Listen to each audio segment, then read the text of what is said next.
97 میں، اور اس وقت کا کچھ اقبال جو ہے اس وقت سے لے کر 1905 تک کا اقبال، ایک طرف تو اس میں بھی نیشنلزم تھا، ہندی نیشنلزم، یہ نوٹ کر لیجئے۔ چنانچہ اسی دور کا اس کا ترانہ ہے، سارے جہاں سے اچھا ہندوستان ہمارا۔ آج بھی جو ہندوستان کا ریڈیو ہے اور ہندوستان میں حکومت کے زیر اہتمام اس ترانے کی جو ہے وہ بڑی سرپرستی ہوتی ہے، بہت اس کو جو ہے نشر کیا جاتا ہے، سارے جہاں سے اچھا ہندوستان ہمارا، ہم بلبلیں ہیں اس کی وہ گلستاں ہمارا۔ بلکہ اس زمانے میں ایک ایسا شعر بھی انہوں نے کہا ہے جس کی کہ پھر شدید ترین نفی بعد میں ان کے اشعار سے ہوئی ہے۔ انہوں نے ایک نیا شوالہ کے نام سے جو نظم لکھی کہ سچ کہہ دوں اے برہمن گر تو برا نہ مانے، تیرے صنم قدوں کے بت ہو گئے پرانے۔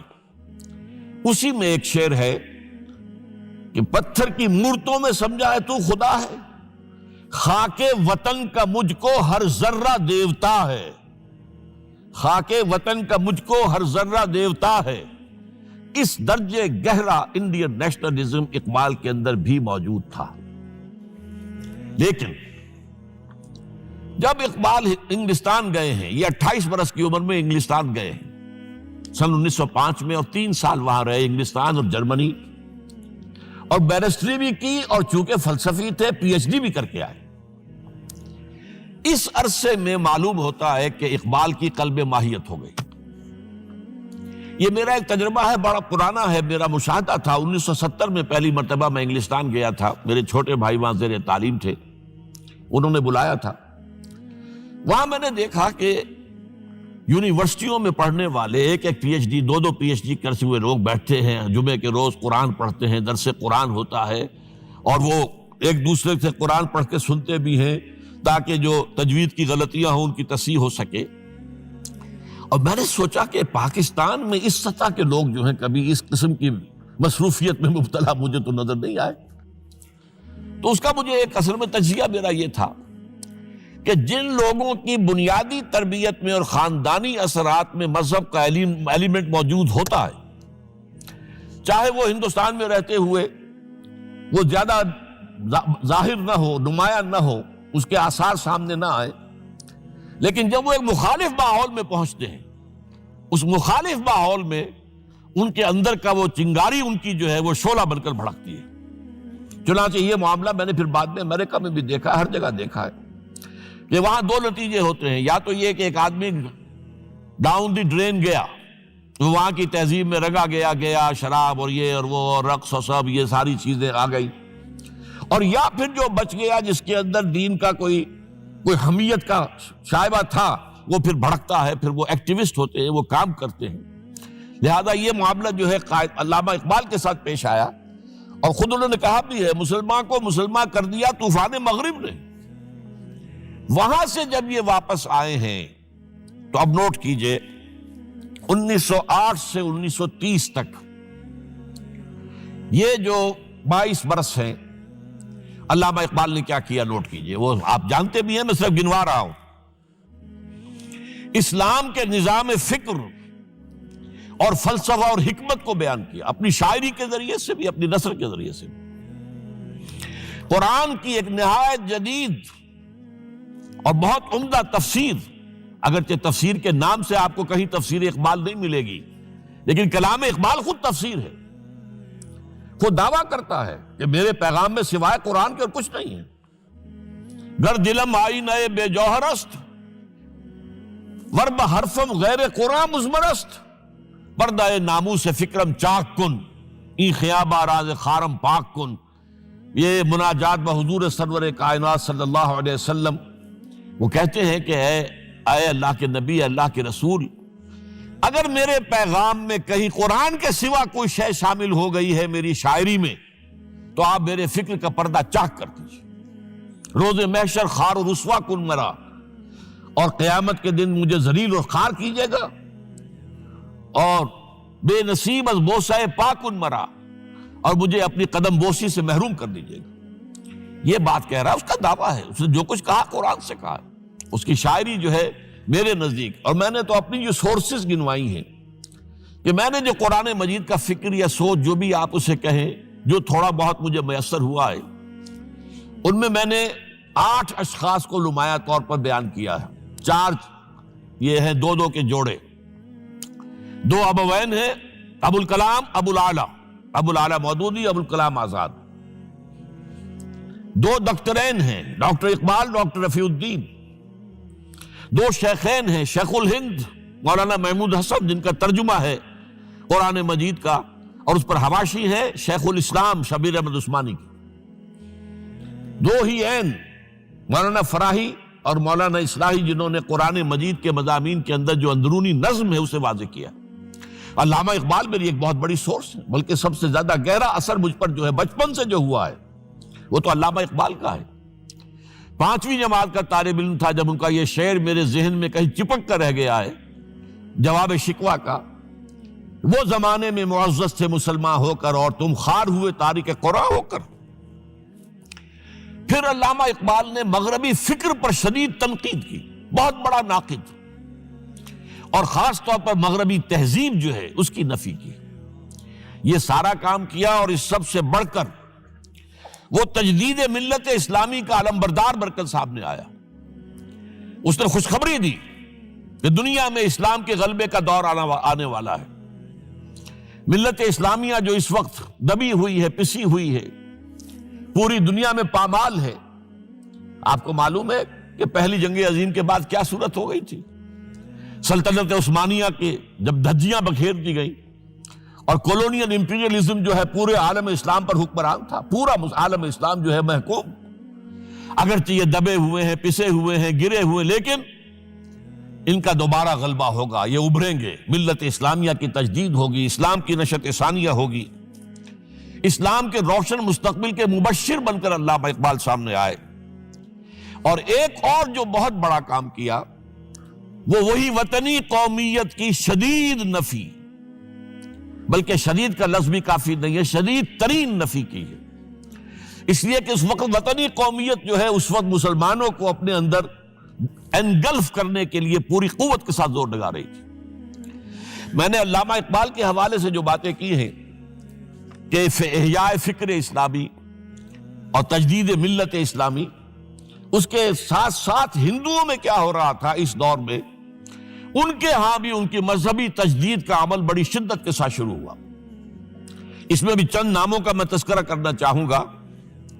بنکم چٹرجی، اس نے بندے ماترم کا یہ جو ترانہ ہے آج بھی بھارت کے اندر مجبور کیا جا رہا ہے مسلمانوں کو بھی کہ وہ بھی اسکولوں کے اندر یہ ترانہ پڑھیں، اور ابھی مسلمان رجسٹ کر رہے ہیں. اس میں وہ زمین کی بندگی، بھارت ماتا ہم تیرے بندے ہیں. اور یہ جو ہے ہندو رینائسنس کا ایک بہت بڑا جو ہے یوں سمجھیے کہ علم بردار. پھر دوسری شخصیت سامنے آئی، راجہ رام موہن. یہ شخص بہت بڑا فاضل، بڑا عالم، 10 کے قریب زبانیں جو ہے ان کا ماہر، جس میں یورپینز بھی اور ایسٹرن بھی. پھر یہ کہ یہ مسلمانوں کا ہمدرد بن کر آیا. انگریز نے جب یہاں پر ان کے پادریوں نے تثلیث کی تلقین شروع کی ہے تو آئینہ توحید کے نام سے اس نے کتابچہ لکھا اس کی نفی کے لیے. اس حوالے سے یہ کچھ ایسی شخصیت بننے کی کوشش کر رہا تھا کہ مسلمان بھی اس کو قبول کریں. اور اس کے بعد پھر اس نے برہمو سماج کے نام سے ایک ادارہ قائم کیا. یہ وہی تھا کہ جو اس سے پہلے اکبر نے جو فلسفہ دیا تھا دین الہی، بھئی اللہ کا معاملہ کرو، صرف اللہ کو سب مانتے ہیں، صرف نام ہے مختلف ہے، کسی نے کوئی نام رکھ دیا، کوئی مہادیو کہتا ہے، کوئی کچھ کہتا ہے، کوئی گاڈ کہتا ہے، سب خدا کو تو سب مانتے ہیں. یہ جو رسالت کا معاملہ ہے اور شریعت کا معاملہ ہے، یہ فساد کی جڑ ہے. رسالت کی بنیاد پر شریعتیں مختلف، عبادتیں مختلف، ذرا اس کو پیچھے ڈالو. تو دین اکبری یا دین الہی اس کا نام تھا. اس کے اندر بھی در حقیقت کوشش یہ تھی کہ تمام مذاہب کو ایک ہاون دستے میں ڈال کے اور اس کو کوٹ کے اور چھان پیس کے ایک صفوف بنا کر ایک کامن مذہب ہندوستان کا وجود میں لایا جائے. بہرحال اس وقت اللہ تعالیٰ نے کھڑا کیا ہے حضرت مجدد الفسانی رحمۃ اللہ علیہ کو، کہ جنہوں نے اس فتنے کی سرکوبی کی. اس نے بھی مجلس ازدی کے نام سے ایسا ہی ادارہ شروع کیا، اور یہ گویا کہ ٹھنڈی چھری کے مانند، اس لیے کہ اسلام کا دار و مدار تو رسالت پر ہے. بقول اقبال بمصطفیٰ برساں خویش را کے دی ہماؤست، اگر باؤ نہ رسیدی تمام بول آبیست۔ اسلام کا تو سارا معاملہ، دین جو ہے اس کا سارا جو دار و مدار ہے وہ رسالت پر ہے، نبوت پر ہے، اسی پر شریعت کا سارا دار و مدار ہے۔ رسالت سے کاٹ دیجئے، حدیث سے کاٹ دیجئے، سنت سے کاٹ دیجئے، تو پھر قرآن کو پھر موم کی ناک بنا کر جو چاہیں آپ تعبیر کر لیں، جو چاہیں تشریح کر لیں، جدھر چاہیں اسے موم کی ناک کی طرح موڑ کر لے جائیں۔ بہرحال اس معاملے میں بھی پھر ایک تیسری تحریک جو شروع ہوئی وہ بہت ملیٹنٹ تھی، آریہ سماج، دیانند سرسوتی نے، یہ ملیٹنٹ تھی اور بڑی اس کی جو ہے پذیرائی ہوئی ہندو معاشرے میں۔ انہوں نے کھل کر یہ کہا کہ ہندوستان صرف ہندوؤں کا ملک ہے، یہاں مسلمانوں کے لیے کوئی جگہ نہیں، لہذا یا ہندو ہو جائیں مسلمان اور یا پھر یہاں سے ہجرت کر جائیں۔ کھل کر آریہ سماج، اسی کے تحت پھر مہاسبھا بنی، اسی کے تحت RSS، انتہائی ملیٹنٹ آرگنائزیشن جو ہے ہندوؤں کی، یہ سب جو ہے دیانند سرسوتی کا۔ یہ اسی طریقے سے پھر شدھی کی تحریک شروع ہو چکی تھی، ریکلیم کرو مسلمانوں کو، یہ ہم ہی میں سے تھے، ان کے آباء و اجداد کہیں جو ہے مسلمان ہو گئے، انہیں واپس لو۔ چنانچہ راجستھان کے علاقے میں جہاں بڑی جہالت تھی، مسلمانوں میں علم نہیں تھا، بس کہیں بزرگوں کے کسی زیر اثر فیض سے، کسی صوفی کے، وہ اسلام تو لے آئے لیکن تربیت کا کوئی انتظام ہوا ہی نہیں، مسلمان حکومتوں نے کیا ہی نہیں، کچھ بھی نہیں کیا، تو نتیجہ یہ نکلا کہ بڑے پیمانے پر شدھی کی تحریک ہو رہی تھی۔ میوات کے علاقے میں بڑی تیزی کے ساتھ مسلمان جو میو تھے وہ ہندو ہو رہے تھے، اسی پر تحریک اٹھائی ہے مولانا الیاس رحمت اللہ علیہ نے، ان کا مقابلہ کرنے کے لیے، اس تحریک کا، اس شدھی کی تحریک کا مقابلہ کرنے کے لیے یہ تبلیغی جماعت کا نظام بنایا تھا کہ بس 6 باتیں لو اور جاؤ، دیہات میں جاؤ، چنے لے کر گڑ لے کر جاؤ، کسی کا کھانا نہ کھاؤ، اپنا کھانا کھاؤ، کوئی تنخواہ نہیں، اور دین کی تبلیغ کرو۔ یہ نظام ان کا در حقیقت اسی شدھی کی تحریک کے جواب میں شروع ہوا۔ پھر سنگٹن کی تحریک شروع ہوئی کہ ہندوؤں کو سب کو جمع کر لیا جائے۔ اب اس اعتبار سے ذرا نوٹ کیجئے، علامہ اقبال نے جو نفی پھر وطنیت کی ہے، اتفاق سے یہاں یہ اشعار لکھے ہوئے ہیں، اس دور میں میں اور ہے، جام اور ہے، جم اور، ساقی نے بنا کی روش لطف و ستم اور، تہذیب کے آزر نے ترشوائے صنم اور، مسلم نے بھی تعمیر کیا اپنا حرم اور، ان تازہ خداؤں میں بڑا سب سے وطن ہے، جو پیرہن اس کا ہے وہ مذہب کا کفن۔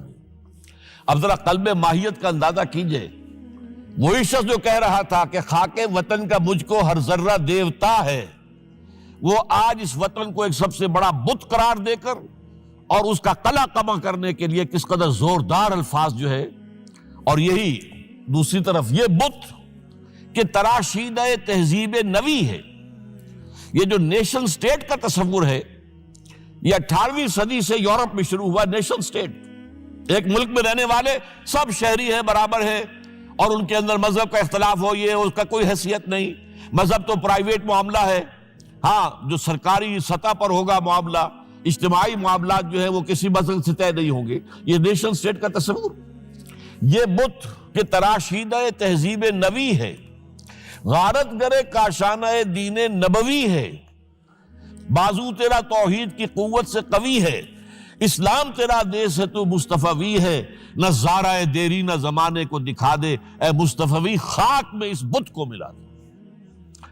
اس سے بھی زیادہ مجھے ملا ہے ایک ان کے قطعہ جو ہے، منزل راہ رواں دور بھی دشوار بھی ہے، کوئی اس قافلے میں قافلہ سالار بھی ہے، بڑھ کے خیبر سے ہے یہ مارکہ دین و وطن۔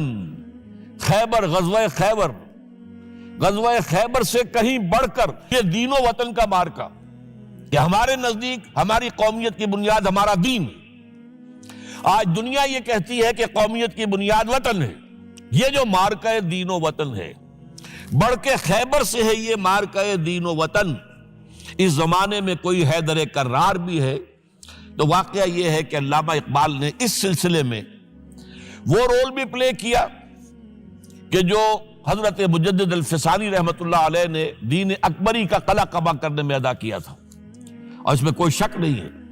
اس اعتبار سے میں کہا کرتا ہوں کہ حضرت مجدد الفسانی کے بروز کی حیثیت رکھتے ہیں علامہ اقبال، اور ان کو جو گہری نسبت تھی، حاضر ہوا میں شیخ مجدد کی لحد پر، وہ خاک کے ہے زیر فلک مطلع انوار، گردن نہ جھکی جس کی جہانگیر کے آگے، جس کے نفس گرم سے ہے گرمی احرار، وہ ہند میں سرمایہ ملت کا نگہباں، وہ ہند میں سرمایہ ملت کا نگہباں۔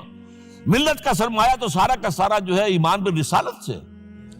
آپ حضرت مجدد الفسانی کے خطوط پڑھیے، سب سے زیادہ زور اطاعت رسول، اطاعت رسول، اطاعت رسول، اطاعت رسول، جس کی جڑ کاٹنے کی کوشش کی تھی دین الہی کے ذریعے سے اکبر نے، اس کو دوبارہ مستحکم کیا ہے وہ مجدد الفسانی رحمۃ اللہ علیہ نے۔ اب آئیے 1930 کا ماہ دسمبر، اس میں ایک بات ہم دیکھ چکے، محمد علی جناح ہندوستان کی سیاست سے مایوس ہو کر ملک چھوڑ کر انگلستان میں جا کر آباد ہو چکے، اور اس ضمن میں ایک واقعہ میں آپ کو سنا دوں۔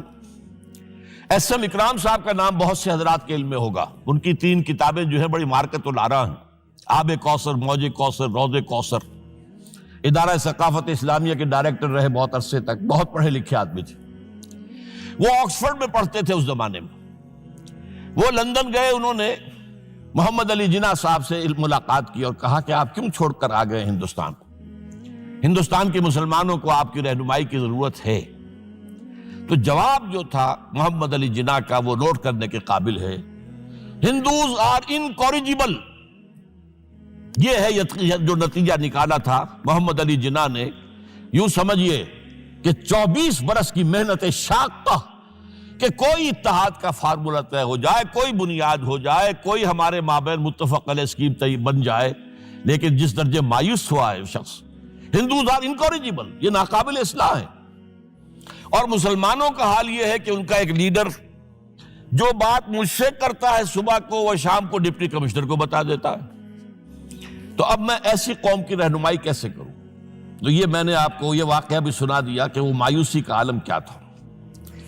لیکن اب جو ہے 1930 میں، جبکہ مسلم انڈیا کا ایک سورج تو غروب ہو گیا تھا، مغرب میں جا کر بیٹھ گیا، مغرب میں سورج غروب ہوتا ہے، ایم اے جناح تو وہاں بیٹھ گئے۔ ایک سورج اب طلوع ہوا ہے مسلم لیگ کے پلیٹ فارم پر، یہ ہے علامہ اقبال۔ 1930 کا جو ان کا خطبہ ہے الہ آباد کا، وہ بہت اہم، بہت اہم، بہت اہم۔ ایک تو یہ کہ انہوں نے اپنی شاعری کے ذریعے سے وطنیت کی جو نفی کی تھی اور مسلم قومیت کا جو اس بات کیا تھا، اسے ایک فلسفیانہ انداز میں سوشیولوجی، عمرانیات کے مسلمہ اصولوں کی روشنی میں جس طریقے سے مدلل بیان کیا ہے، اس اعتبار سے وہ ایک بہت قیمتی دستاویز ہے۔ لیکن اس کے ساتھ ہی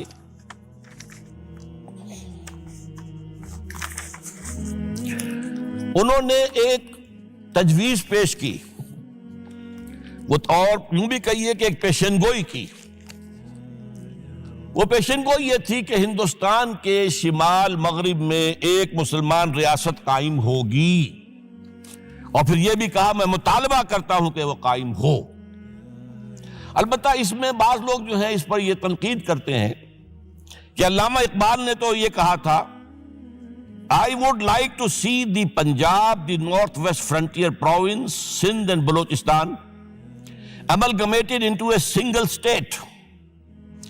Self-government within the British Empire or without the British Empire. The formation of a consolidated Northwest Indian Muslim state appears to me to be the final destiny of the Muslims, at least of Northwest India.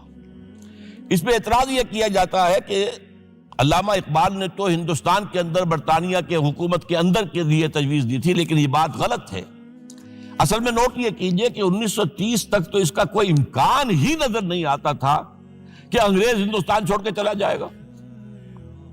تو اس وقت کے لیے ان کی تجویز یہ تھی کہ ہندوستان میں ایک صوبہ بنا دیا جائے، یہ آج کا پاکستان، یا یوں سمجھیے کہ جو کچھ عرصے پہلے 1 یونٹ بنا تھا، برٹش انڈیا میں بھی یہ 1 یونٹ کی حیثیت سے ایک سٹیٹ بن جائے، تاکہ اس علاقے میں مسلمانوں کے اندر جو کچھ قومیتی کچھ تھوڑا تھوڑا فرق ہے، کلچر کا فرق ہے، کچھ ان طرح کی چیزیں، زبانوں کا فرق ہے، تو یہ جو ہے مل جل کر ان کے اندر ایک قوم کا تصور جو ہے باقاعدہ پیدا ہو جائے۔ اسی لیے وہ کہتے ہیں I demand the formation of a consolidated Muslim state in the best interest of India and Islam۔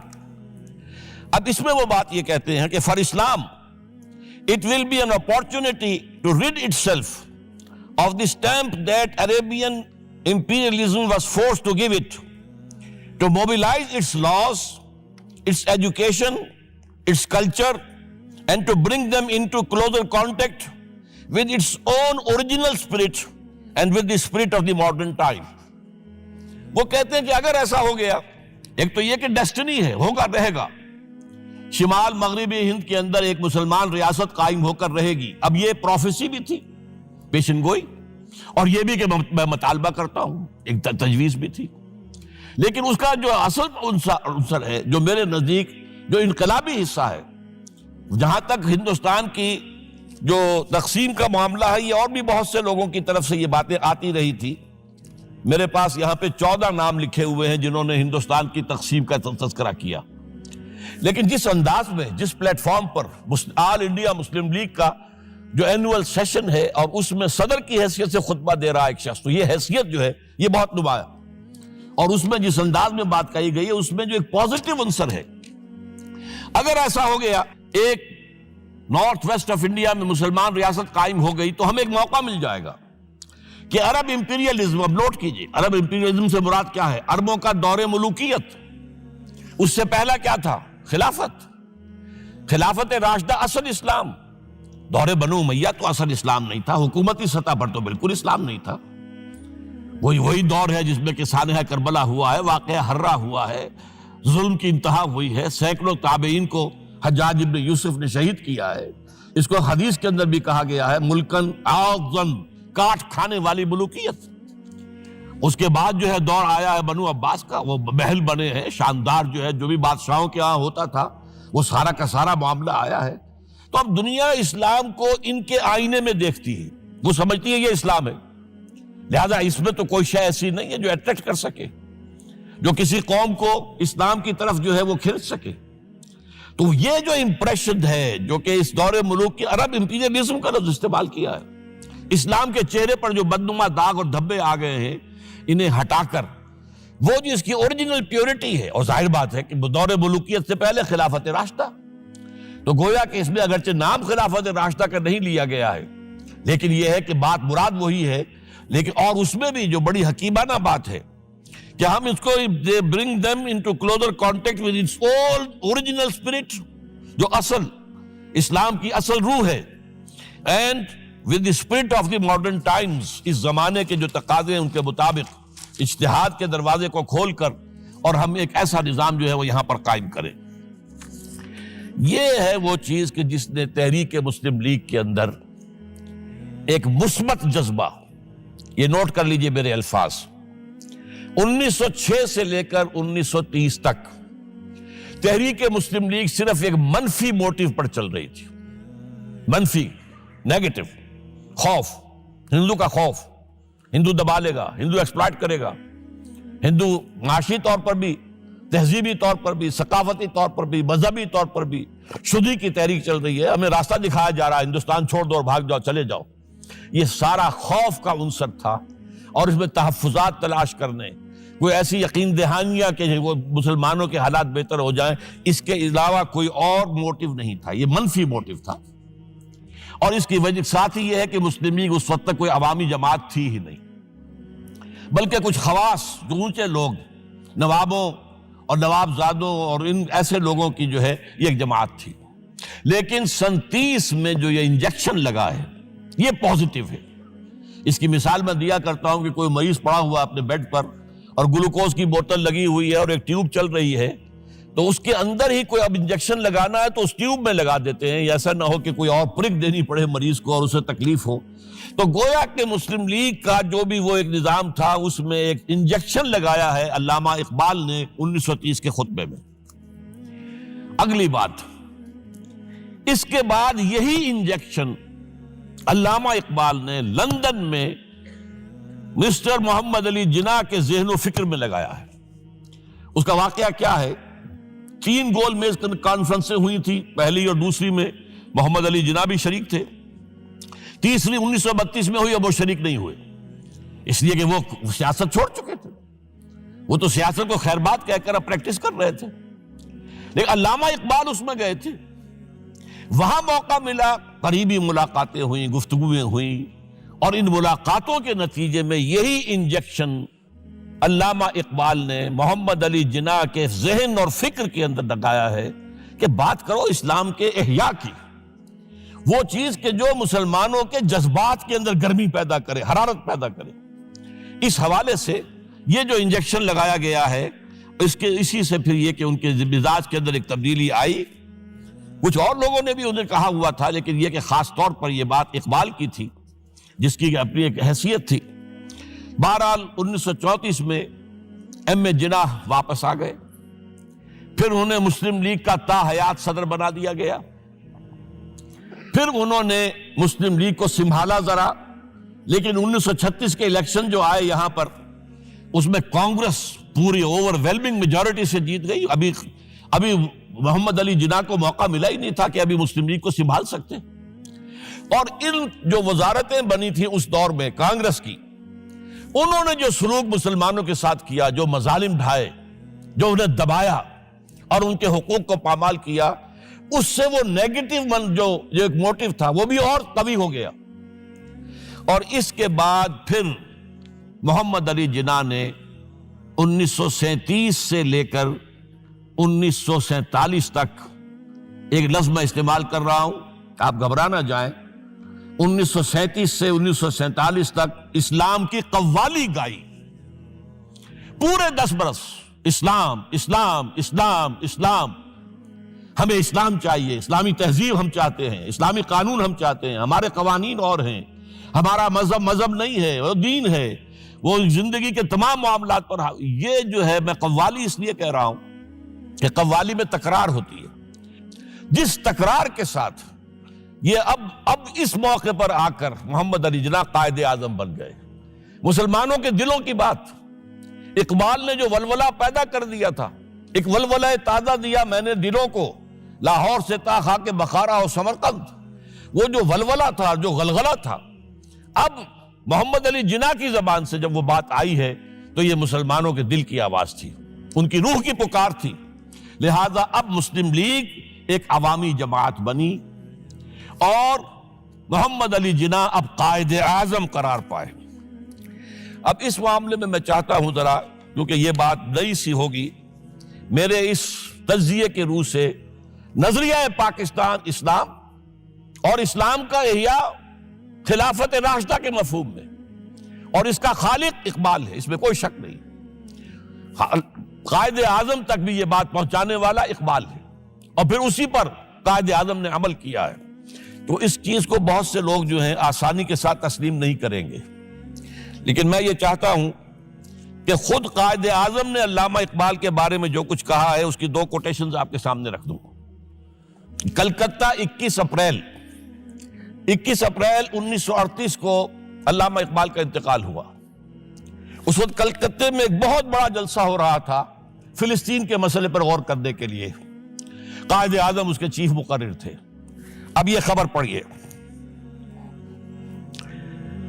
A mammoth public meeting of the Muslims of Calcutta was held on the football ground on 21st April to consider the Palestine problem. But it was converted into a condolence meeting to mourn the death of Allama Iqbal. Mr. M. A. Jinnah said that the sorrowful news of the death of Dr. Sir Muhammad Iqbal had plunged the world of Islam in gloom and mourning. Sir Muhammad Iqbal was undoubtedly one of the greatest poets, philosophers, and seers of humanity of all times. Note kijiye. One of the greatest poets, philosophers, and seers, جن کو کہ مستقبل کو دیکھنے کی صلاحیت ہوتی ہے۔ چیر گئی دل وجود، جس کے بنا پر آب روان کبیر تیرے کنارے کوئی دیکھ رہا ہے کسی اور زمانے کے خواب. یہ علامہ اقبال نے جو کچھ دیکھا تھا اسلام کے مستقبل کے بارے میں. He took a prominent part in the politics of country and in the intellectual and cultural reconstruction of the Islamic world. His contribution to the literature and thought of the world will live forever. اب آخری جملہ سنیے غور سے. To me, he was a personal friend, number one, philosopher, number two, and guide, number three, and as such the main source of my inspiration and spiritual support. کوئی شک اس کے بعد رہ جاتا؟ اور یہ الفاظ کون کہہ رہا ہے؟ یہ محمد علی جناح ہے. لفاظ آدمی نہیں ہے وہ کوئی شعلہ بیان خطیب جو الفاظ جو ہیں اس کے انبار لگا دے نہیں. جو ایک ایک لفظ وکیل، بہت بڑا وکیل، ایک ایک لفظ جو ہے تول کر بولنے والا، انہیں کیا قرار دیا؟ خود تسلیم کیا. دوسرا میں اور دے رہا ہوں. یہ سن 40 میں اقبال ڈے منایا گیا تھا. اب اس میں کیا کہتے ہیں Quaid Azam? If I live to see the ideal of a Muslim state being achieved in India, and I were then offered to make a choice between the works of Iqbal and the rulership of the Muslim state, I would prefer the former. اگر ہم کامیاب ہو جاتے ہیں کہ اسلامی ریاست قائم کرنے میں، مسلمان ریاست قائم کرنے میں، اور اس کے بعد میرے سامنے چوائس رکھا جاتا ہے کہ یا تو علامہ اقبال کا کلام لے لو اور یا حکومت کے سربراہ بن جاؤ، تو میں علامہ اقبال کے کلام کو ترجیح دوں گا. اور سنیے. Continuing, Mr. Jinnah said that in April 1936, he thought of transforming the Muslim League, which was then only an academic institution, into a parliament of the Muslims of India. From that time to the end of his life, he continued, Iqbal stood like a rock by him,